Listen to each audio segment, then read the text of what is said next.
नमस्कार दोस्तों, युक्ति आईएएस में आपका हार्दिक स्वागत है। आज हम लोग बात करेंगे समाधान सीरीज पे, इंडियन हिस्ट्री पे हम लोग बात करेंगे। टोटल 10 क्वेश्चन का सेट होगा और 10 क्वेश्चन के सेट जितने भी परीक्षा आपके हैं, चाहे वनडे एग्जाम्स हो, चाहे वो यूपीएससी का पेपर हो, चाहे स्टेट बीसीएस का पेपर हो, सभी पेपर में काफी इंपॉर्टेंट रहेगा ये क्वेश्चंस। तो बने रहिए आप युक्ति आईएएस के साथ। चलिए सबसे पहले बिना समय गवाए हम लोग एक एक चीज को याद कर स्टार्ट करते हैं।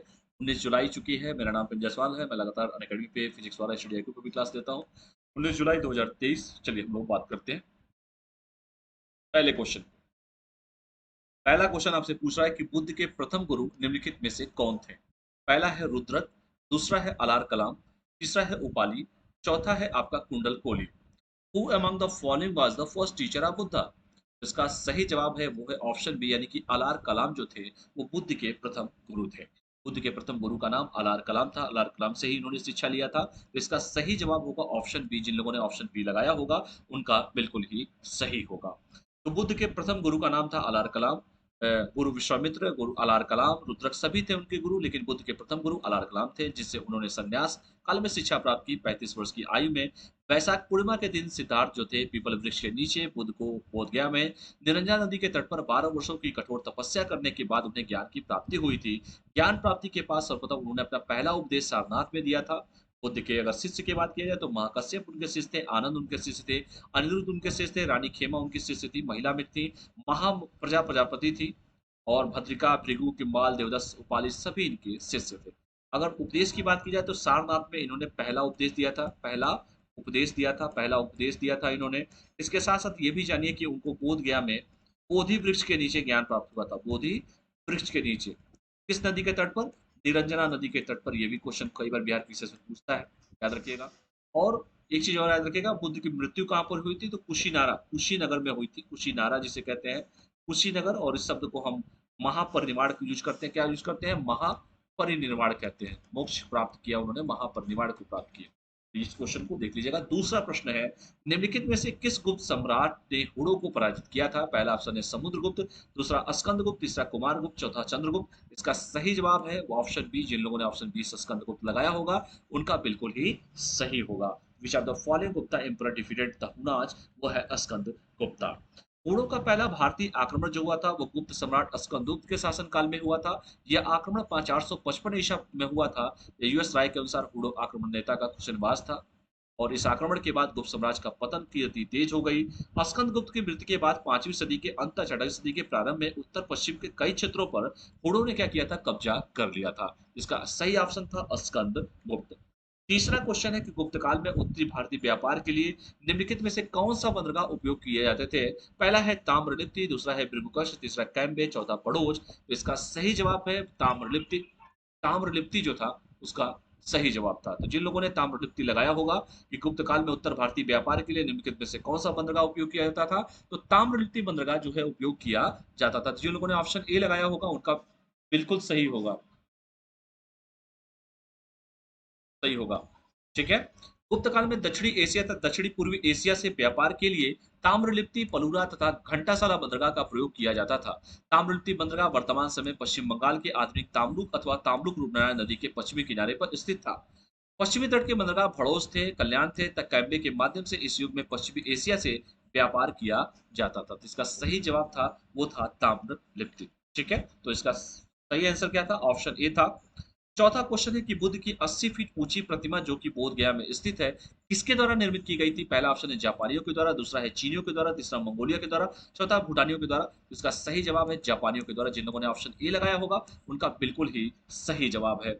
तो बुद्ध की ध्यान मुद्रा में बैठी हुई 80 फीट ऊंची मूर्ति जो है वो जापानी संगठन डायजगो द्वारा बनाई गई थी। यह मूर्ति मूर्तिकार गणपति स्थापति द्वारा बनाई गई थी। भगवान बुद्ध की 80 फीट ऊंची विशाल प्रतिमा देश भर में एकमात्र ऐसी प्रतिमा है जिसे समतल भूमि पर गुलाबी पत्थरों को जोड़कर बनाई गई है। इस प्रतिमा के अंदर भगवान को बुद्ध को जीवन को दर्शाती गैलरी है। 16,000 से ज्यादा मूर्तियां हैं। 18 नवंबर 1990 को बुद्ध मूर्ति का अनावरण धर्मगुरु दलाई लामा ने किया भी था। ठीक है।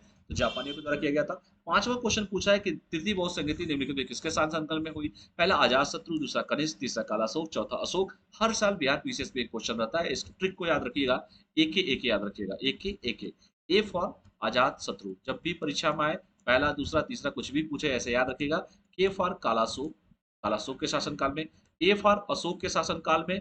और के फॉर कनिष्क के शासनकाल में। तो तीसरा पूछा यानी कि अशोक इसका सही आंसर हो जाएगा। ऑप्शन डी जो होगा वो बिल्कुल ही सही जवाब होगा। जिन लोगों ने ऑप्शन डी लगाया होगा वो बिल्कुल ही सही जवाब होगा।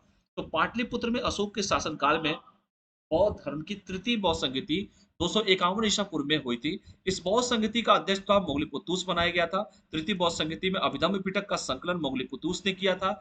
और अशोक पहला भारतीय शासक था जो अभिलेखों द्वारा अपनी प्रजा को सीधे संबोधित भी करता था। तो इसका सही जवाब था अशोक। जिन लोगों ने लगाया होगा उनका बिल्कुल सही होगा।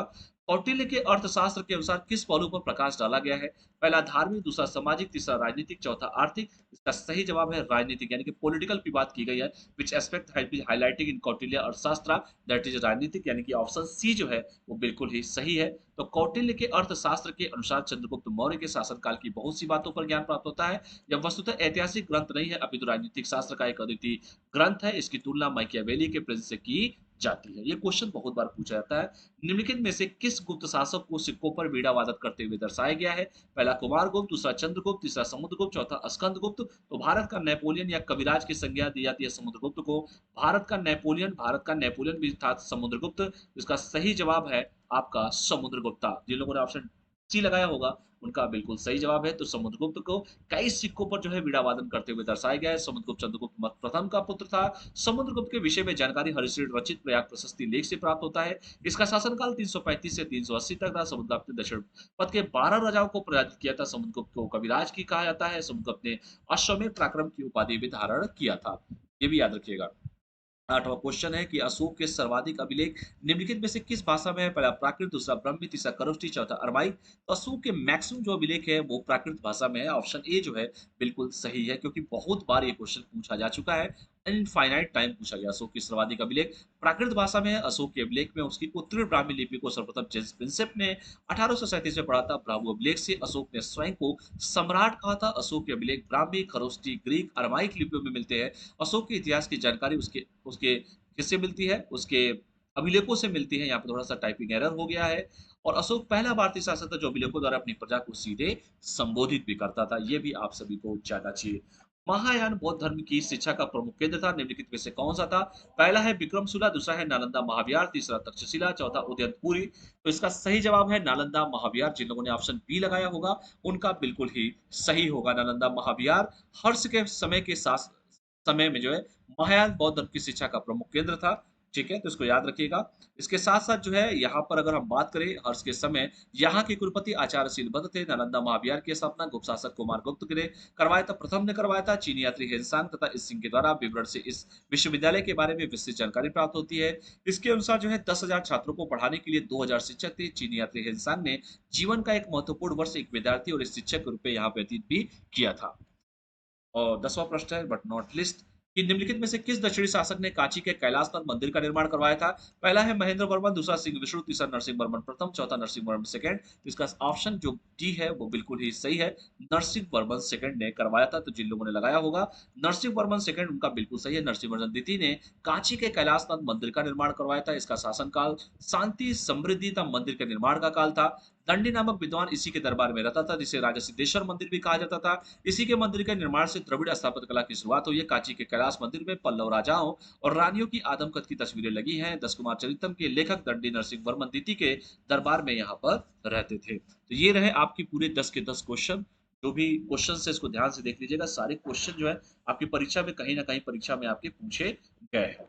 तो बने रहिए युक्ति आईएएस के साथ। चैनल को लाइक शेयर सब्सक्राइब जरूर कीजिए। अपने कमेंट अपने सुझाव कमेंट बॉक्स में जरूर दीजिए। बहुत बहुत धन्यवाद सभी को। Thank you all of you.